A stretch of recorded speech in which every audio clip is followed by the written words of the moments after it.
You are listening to Revenue Insights. Today, I have not one, but two guests, Carlos Nouche and Lisa Schnare, who both host the B2B Revenue Executive Experience podcast. And combined between the two of them, thanks to my research, they've got nearly half a century of experience together in B2B sales. Warm welcome to you both. And we're here to tell the tale.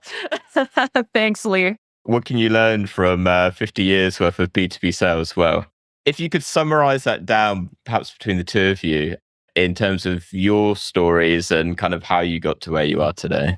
I'll start. Born and raised in Halifax, Nova Scotia on the east coast of Canada. Definitely did not think I would end up in B2B sales or sales training, sales methodologies. But I went to business school. My first job out of school was enterprise rent-a-car, for all of those out there who have also been through the management trainee program, erasers for life. And so I had to sell the insurance that nobody actually needs. And so that was my first kind of foray into sales. And then after that job, I learned a lot, did great there, and took my first job as an SDR at a tech company, up and coming software company, and then caught the startup bug. The company I was working with called Radian 6 was acquired by Salesforce 2 weeks after I started.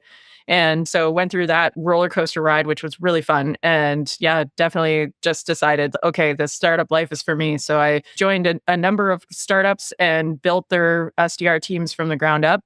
And then ultimately in 2020, when, there wasn't enough craziness going on in the world, I decided to start my own consulting company where I help other companies with their SDR functions, sales functions, operations functions, enablement, and ultimately training. So in May of 2021, I joined ValueSelling. I was trained in the methodology in 2018, totally fell in love with it.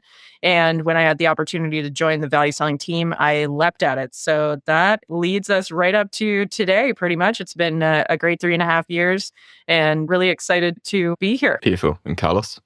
My story's not as good. I was born a poor Latin kid out of New York City, the child of two immigrants. And that's about as far as I go into that part of it.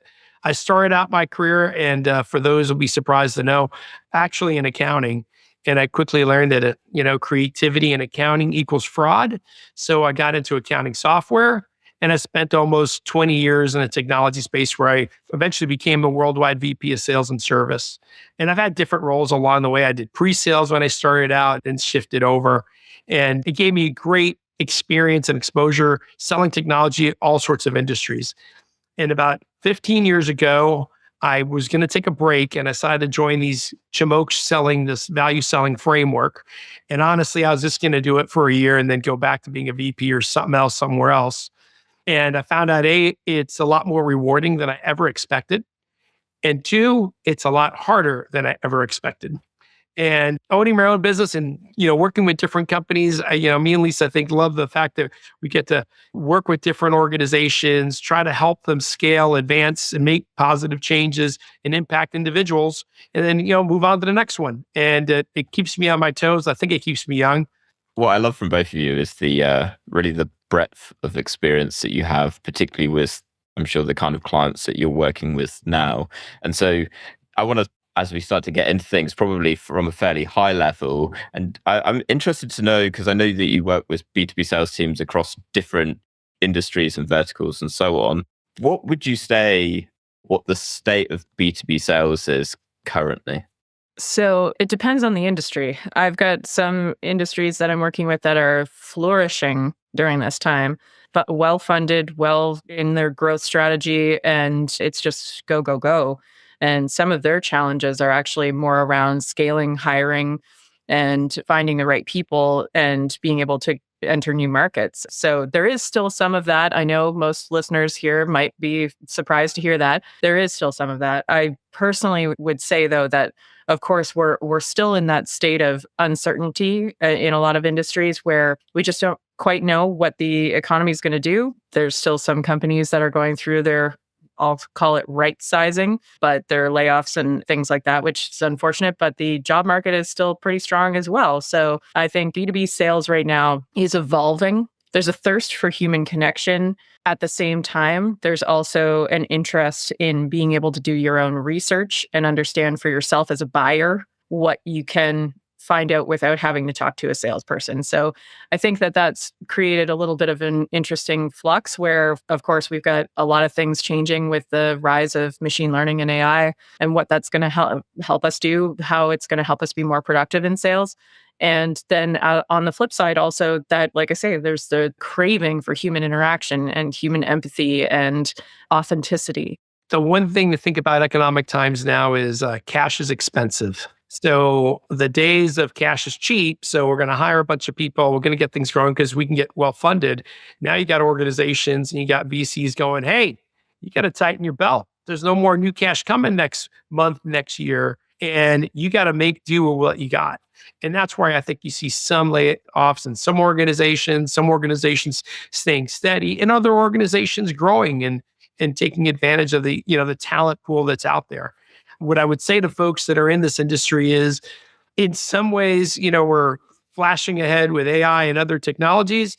In other ways, the good old days of prospecting, getting to know your customers, connecting with individuals is still super strong. So if you have those skills, you're in high demand.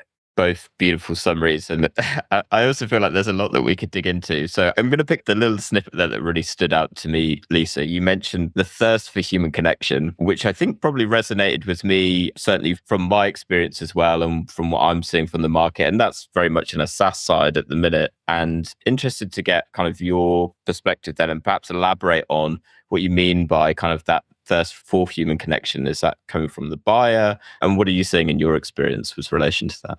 Very much so coming from the buyer. I would say there's still some fear, maybe a bit of disdain for like AI and technology and chatbots, and prospecting in particular being a big part of my background, it seems has completely exhausted our markets, our buyers by, poorly automating a lot of outreach. And I think buyers are sick of it and they're not responding to it. And that part of things is getting harder and harder to be successful with, which in a way makes my heart happy because I think it is really important to have calling as a big part of your strategy. And it is a challenge for teams.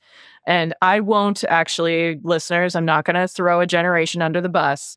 I'll say a lot of people are hesitant to get on the phones and they feel like they're interrupting people's days and that what they have to say has no value. And I think having trained so many teams that are on those front lines trying to open those doors, it's so important to be authentic and genuine and passionate about what you're selling. And it comes across. If you are not interested in what you're selling, if you don't believe in it, if you're not interested in making the calls, I will tell you they can tell immediately. And I, as someone who receives a lot of cold calls and analyzes them, because this is what I do for a living, I hear it in people's voices. And so, I really think we need to get back to an attitude around, I'm just having a conversation with someone.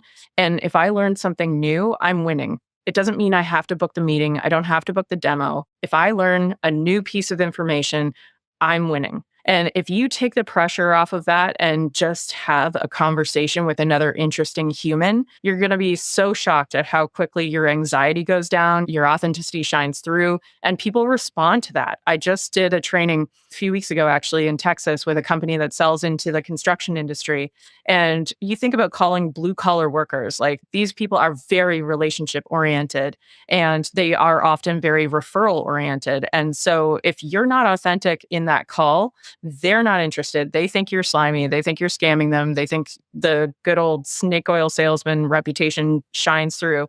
Where if you come across as like, I just want to tell you about something that I know can make your business better because it does for our customers. Do you have 5 minutes? And like, instead of relying on these scripts and these complicated like sales tactics and strategies, like be yourself, be interested in what you're selling. And it's just, I think, I mean, I don't know if I truly answered your question, Lee, but like, it definitely is something that I'm hearing from multiple buyers as well, is like, show me you know me, show me you're interested in what you're doing, show me you know something about my business, show me something of value. Don't just ask for time. Don't check in or follow up. There's no value in that, so it's coming across now that we just need to go back to being people who are interested and genuinely curious about the people we're calling.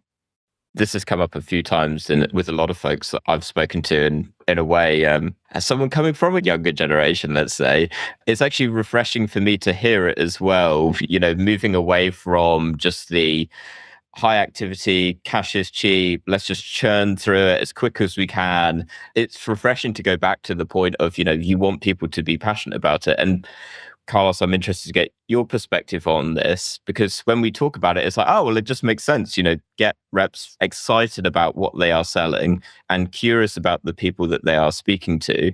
But in certainly my experience, that's easier said than done. And for folks that are listening to this, perhaps they're in managerial positions or leadership positions, it's like, actually, I've got a team right now that's morale is quite low. Confidence has been taking a bit of a beating because they have been following that old cool script and it's not working like it used to. Why is it not working? And so to those folks, how are you approaching getting sellers back on board and getting that fire back, that passion back, and so that they are treating the people that they're speaking to as humans as opposed to contacts?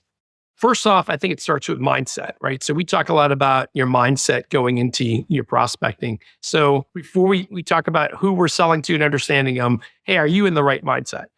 So many times, you pick up a phone call, which you didn't want to, and the voice on the other line's like, hello, Lee? Is this Lee? Really? You called me. I'm like, does this ever work? So you got to go in with the right mindset. And like Lisa mentioned it, hey, are you calling someone to sell them? Are you calling someone to get a lead? Or are you calling someone to help them? I mean, traditionally, sales was really a profession about helping others make a buying decision. And I think that's what you need to go back to versus, hey, I'm a sales rep and I'm trying to bamboozle you into buying my product, whatever that might be. So mindset's kind of important. And the second thing is really think about who you're calling. Can you organize your data in a way? And can you really think about the persona and industry you're calling into?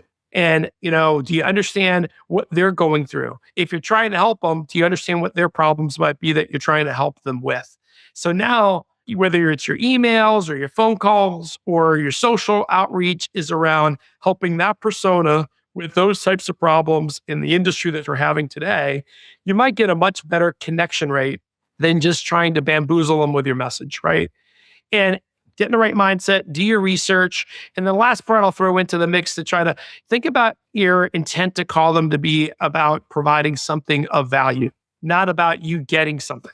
Now, I don't know why, but this year seems to be the year of LinkedIn outreach of, hey, Lee, I saw your profile is super interesting. I really love to connect with you and grow my network. You're like, all right, fine. And within 5 minutes, you get the, hey, Lee, when can I call you to pitch you about our office cleaning services or our accounting services or our financial planning services? And you're like, dude, I thought you found me interesting. What the hell? And we all call it that connect and pitch. And I mean, you totally lose credibility in doing so.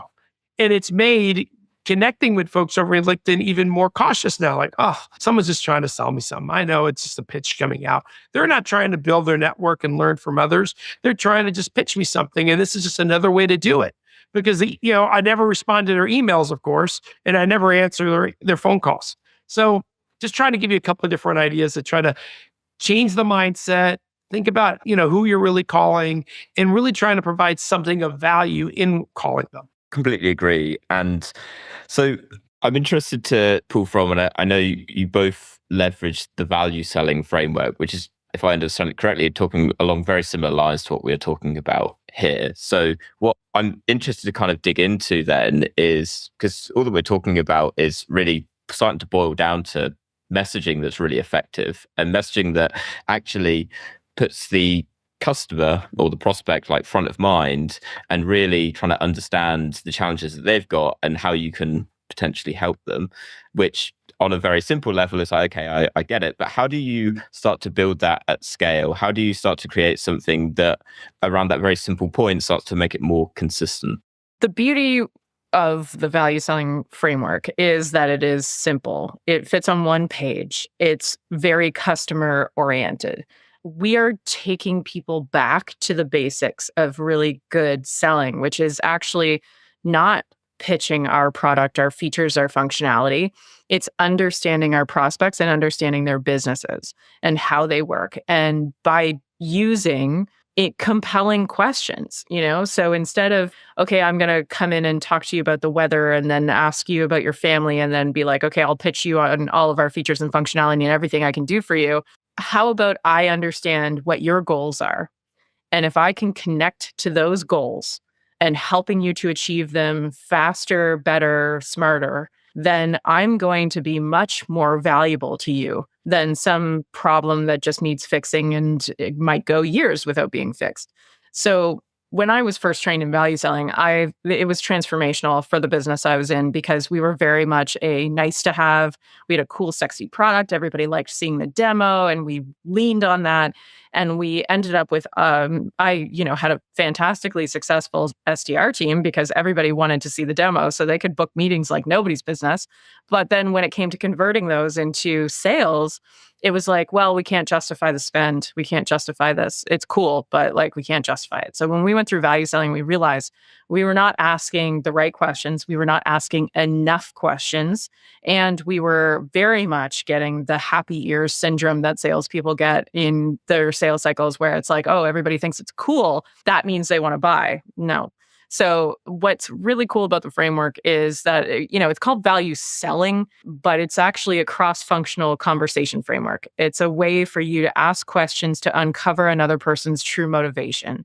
That actually transcends sales. That goes across entire revenue teams. That goes across, honestly, we've got people who use it with their boards, their investors. People use it with their kids. Like, it's like, we have a colleague who says, like, statements cause conflict, whereas questions uncover solutions. And so when you're asking questions and you're genuinely curious, then you are fully actually bought in to the fact that, like, I can help this person. And going back to your Carlos's answer to your last question there, Lee, was like talking about how do you get people over the grind or the burnout that might come with sales. And I was just thinking the whole time, I mentioned briefly in the intro that I worked for Enterprise Rent-A-Car right out of college, and I worked at the airport, and I'm watching families come off planes for their family vacation that they could barely afford as it was. And then I've got to sell them something that's going to be another, like, at that time, it was like $25 to $35 a day.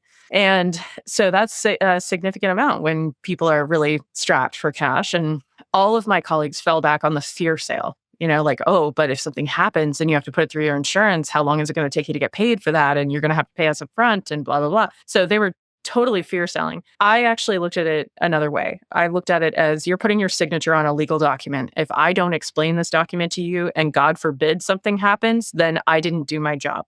And I didn't tell you all of your options. So I very much take the approach of like, this is an education to a solution that you might not know exists. And if you don't want it, that's totally fine. Sign off on the line. But I need to educate you on everything that's possible. And that's how I've approached sales ever since, is I'm telling you about a solution that could really help you or, save you a lot of heartache, headache.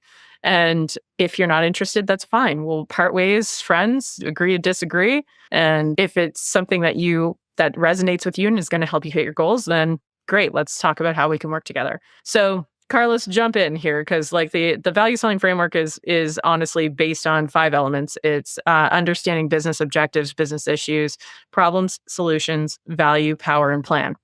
And that fits on one page, and it's the way we ask our questions. It's the way we design our questions. And there's a big piece of that that's also part of understanding differentiation in your market and what makes you special, what makes you unique. Why would somebody work with you over anybody else? And going through the process is, I often walk into the room and say, this is going to be eat your vegetables hour.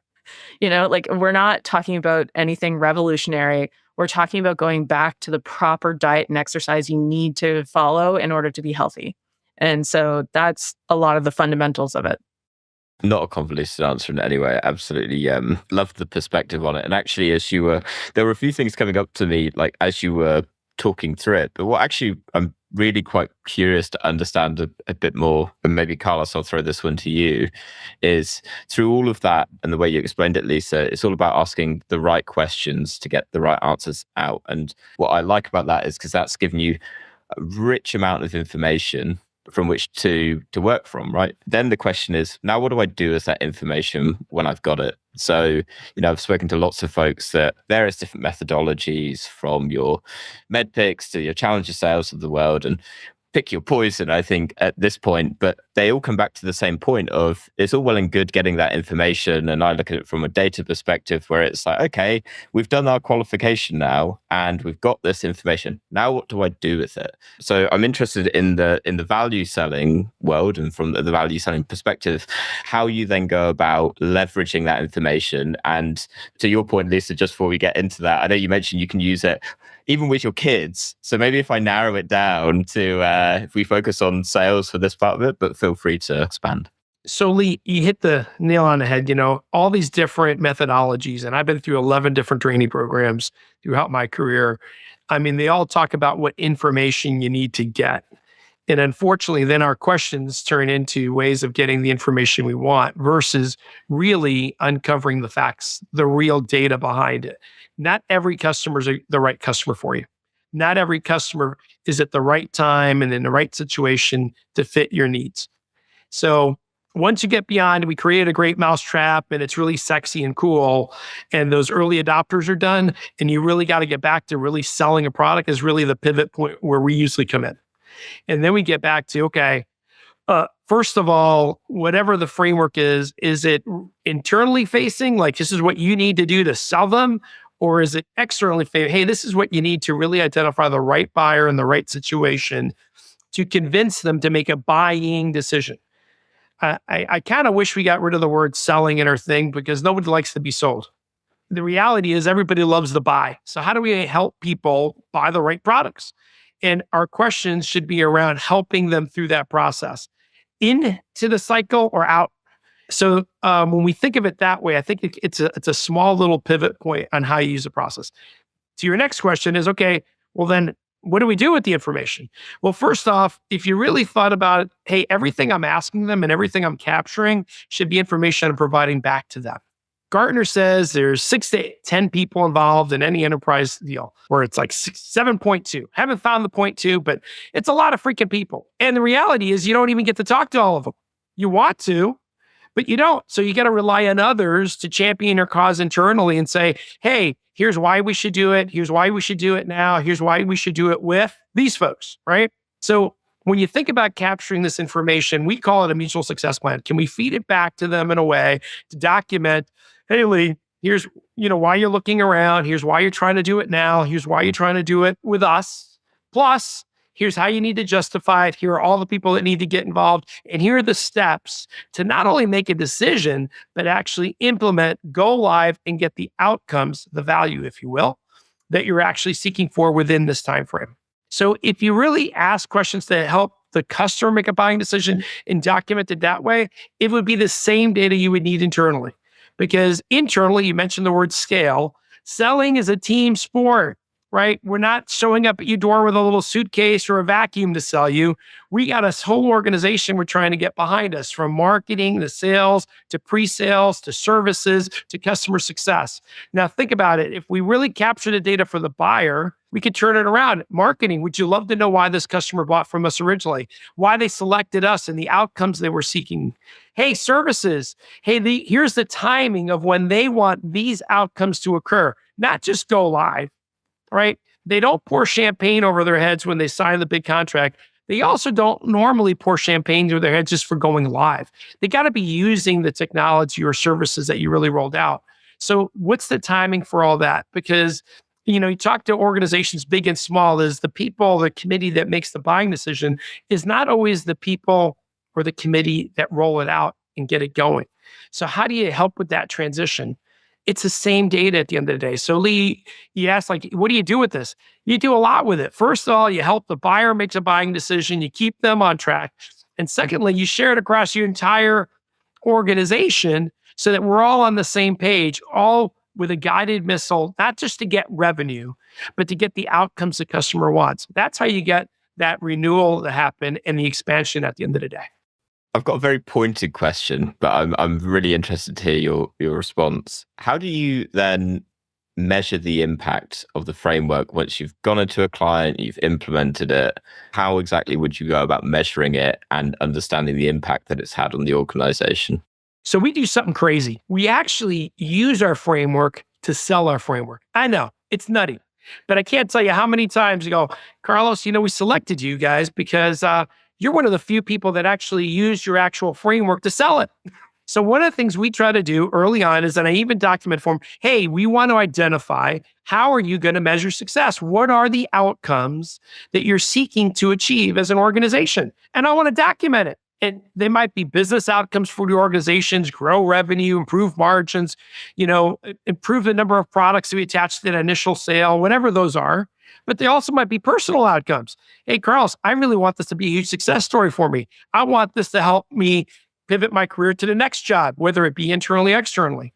Now, on the business outcomes, we documented them. It's all part of the mutual success plan.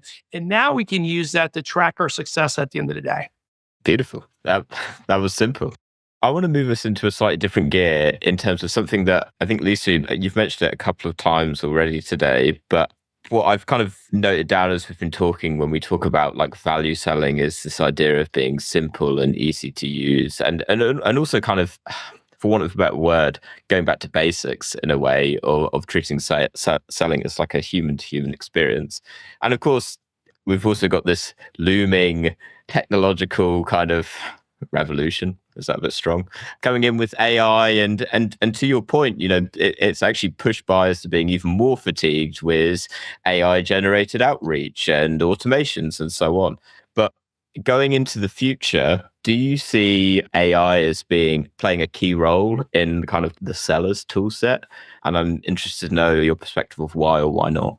I like the perspective that AI could actually make us more productive as humans. So there's a certain amount of manual work that goes into particularly prospecting, also sales. But when you think about the research we need to do on people in order to have personalization at scale or customization at scale, the understanding of roles. So a lot of people that come into their first sales jobs are more junior. They don't necessarily understand fully how like their prospects' businesses work. And now you can actually just go on ChatGPT and say, tell me about the responsibilities, the role and responsibilities and reporting structure of a project manager in the software industry, and put it in a tone that's office casual. And then it will spit that information right back out at you. So you can be so much more educated about your prospects in a faster way than ever before. And as Carlos was mentioning when we were talking about like scaling